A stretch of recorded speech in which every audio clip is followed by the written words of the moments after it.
Section 2.3, Division of Fractions Applications. How many feet are represented by a 2-inch line if it is drawn to a scale of 1 to 4 inches is equal to 1 foot? Okay, so we're going to start off with the 2 inches, right, 2 inches, and we want to end up with the number of feet.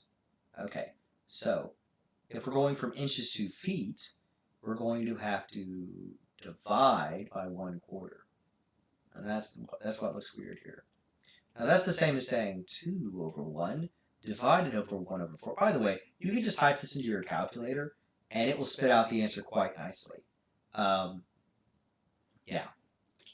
But if not, then you can rewrite this as a fraction divided by a fraction or a complex fraction, which means you take the first fraction, and you're dividing by the bottom one, which is 1/4, which is the same as you take, when you're dividing fractions, what you do is you take the first fraction, you multiply it by the reciprocal, which means you flip the second one. I don't recommend you do it this way. I recommend you use your calculator. But if so, you end up with 4/1. So 2 times 4 is 8. 1 times 1 is 1. 8 divided by 1 is an 8. So you end up with 8. Okay, so how many feet are represented by 2 inches if it is drawn to the scale of 1/4 inch is equal to 1 foot? And again, we're going from inches to feet. So we need to divide. So if you're going from little numbers to big numbers, you divide. If you're going from big units to little units, you multiply. Try to keep that as simple as possible. Hopefully that makes sense. If nothing, just memorize it and do it. Okay, so how many boards of 4 and 5 inch boards 4 and 5 inches wide will it take to cover a floor 222 inches wide? Okay, so what we would do is we take the 222 and we would divide it by 4 and 5/8. If you use a calculator, don't worry about modifying. Just type that in, push enter, it will spit out your answer. Beautiful. But if you're not using a calculator, you probably want to convert this 4 and 5/8 into an improper fraction. So we would say 4 times 8 plus 5. 4 times 8 is 32. 32 plus 5 is 37. All right, cool. So what we have here is 222 divided by 37, and it's over the old denominator of 8. Okay, now since we're dividing, we understand that 222 is over 1. We understand that 37 is over 8. We keep the 1 on top, and we are dividing by the 1 on the bottom.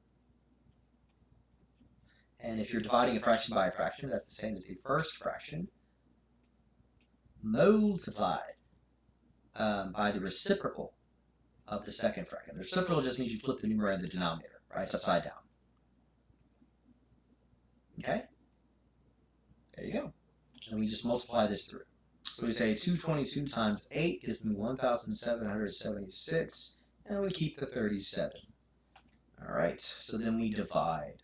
1,776 divided by 37 is 48.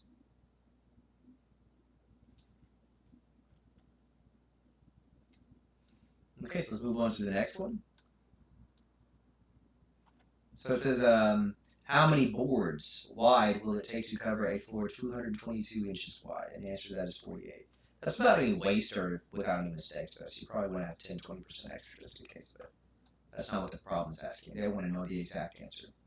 Okay, so how many pieces of 1/4 inch plywood are there in a stack 45 inches high? Okay, so we take the 45, and we're dividing it by 1/4. We understand the 45 is over a 1. Okay? So, 45 over 1 divided by 1/4, that's a complex fraction. That's the same as dividing the numerator by the denominator. If you're dividing a fraction by a fraction, you keep the numerator, or you keep the first fraction, you turn division into multiplication, and you multiply by the reciprocal, which means you flip the second fraction. So instead of being 1/4, it is now 4/1. Now you're saying 45 times 4, which is 180, and 1 times 1, which is 1, and 180 divided by 1, which is just 180. So there are 180 pieces of 1/4 inch plywood stacked. All right, so if we allow 2 and 3/4 inches for the thickness of a course of brick, including mortar joints. How many courses of brick will there be in a wall 27.5 inches high? All right, so we're going to take 27 and 1/2, and we're going to divide it by 2 and 3/4. Okay, now in this case, we probably need to modify both of these. If you have a calculator, just type it in, push enter, and it will spit out the correct answer. If not, probably want to convert both of these into improper fractions and move from there. Okay, so for instance, we could say 27 times 2 plus 1. 27 times 2 is 54 plus 1, which gives you 55.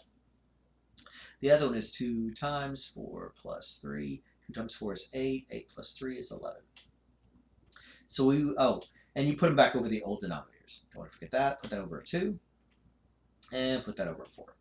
So what this ends up being is 55 halves, complex fraction with 11/4. And then what you do at this point is, you say, well, that's the same as 55 halves divided by 11/4. Okay, when you're dividing a fraction, you keep the first fraction. Change the division into multiplication, and then multiply by the reciprocal, which means you flip it. Some people say keep it, change it, flip it. KFC. You can use whatever you need to memorize this. And then we memorize it by the reciprocal, which is, and then we use the reciprocal of 11/4, which is 4/11, and then we multiply through. Now in this case, we can actually reduce before we multiply through. I know I'm being inconsistent, but I just want to show you plenty of examples of doing it both ways. So 55 and 11 are divisible by 11. So 55 divided by 11 is 5. 11 divided by 11 is 1. That means 5 times 4, 2 times 1, gives me 20 over 2, which gives me 10. How many courses of brick? So how many courses of brick? Looks like 10. Okay, let's try the next one. So how many pieces of 8 and 3/4 inch long can be cut from 32 metal rods, each 25 inches long? Disregard waste. Okay. Okay, so we're taking the 25-inch one. 32 metal rods, each 25 inches. So what's the total amount that we have? We have 32 rods, each of 25. Okay. It says how many pieces of 8 and 3/4 long are we going to have? So we need to figure out the total amount. You don't have to draw it out like this. You can just do the numerator first and don't worry about the denominator. This is if you just smoosh it all together into one expression or one equation right off the bat. So we don't have to do that. So we could say, for instance, 32 times 25, and then get that answer, and then we can divide it by 8 3/4. You don't have to do it all at once if you don't want to. I think that's 800. So we're really saying 800 divided by 8 and 3/4. Okay, and then you can do it. You don't have to. You could just skip this first step and go and move over here to the one I have on the right. Okay, now at this point we're saying 800 divided by 8 and 3/4. Now 800 is understood to be over a 1, but right now we can't really deal very well with 8 and 3/4. If you have a calculator, you could have easily done this. You would have said 32 multiplied by 25 divided by 8 and 3/4 as a mixed number fraction. Put enter, and it would spit out the answer beautifully, right? So again, my advice: use the technology, fork over the extra money. Don't do everything longhand. This will take you much longer than you want it to. Okay, so let's see. So let's say we say 8 times 4 plus 3. 8 times 4 is 32. 32 plus 3 is 35. Okay. So right here we would have had 35. And we stick it right back over the old denominator, which in this case is A4. So it gives me 800 over 1, which is, as a complex fraction, was 800 over 1 over 35/4. But that's the same as dividing 800 by 35/4, which is the same as multiplying 800 over 1 by the reciprocal of 35 over 4. So you flip that, right? So that gives you 4 over 35. Then you multiply it through. 4 times 8 is 3200 divided by 35. Okay, so to figure out what this is, you probably want to divide. So you'd say something like 3,200 Divide by 35. 35 doesn't go into 3, doesn't go into 32, it goes into 320. The answer after doing all the work, it's like a 90, goes in there 9 times. 9 times 35. Yeah, I would definitely use a calculator, even if just a 4-function calculator. I don't know if you know it, but there's one built into Windows or there's one built into Apple. There's a calculator you can pick up. There's an option on there where you can click it. You can turn it into a scientific calculator. So if you don't have a scientific calculator, you can actually just use the one on your computer for a while. So that'd be my recommendation. I would not recommend you do all this stuff manually. But anyways, so 9 times 35 would give you 315. So you subtract 315 from that, that gives you a 5, and then you bring down the 0, and you have a 50, and then 35 goes into 51 times, leaving you a 91. 1 times 35 is 35. Subtract, that leaves you a 15. 35 does not go into 15, leaving you the remainder of 15. So it looks like you end up with a 91 and 15, old denominator of 35. Now, this isn't good enough because you can actually simplify the 15 and 35 by dividing both of them by 5. So you do have an extra step of simplification here. And then it gives you 91 over 3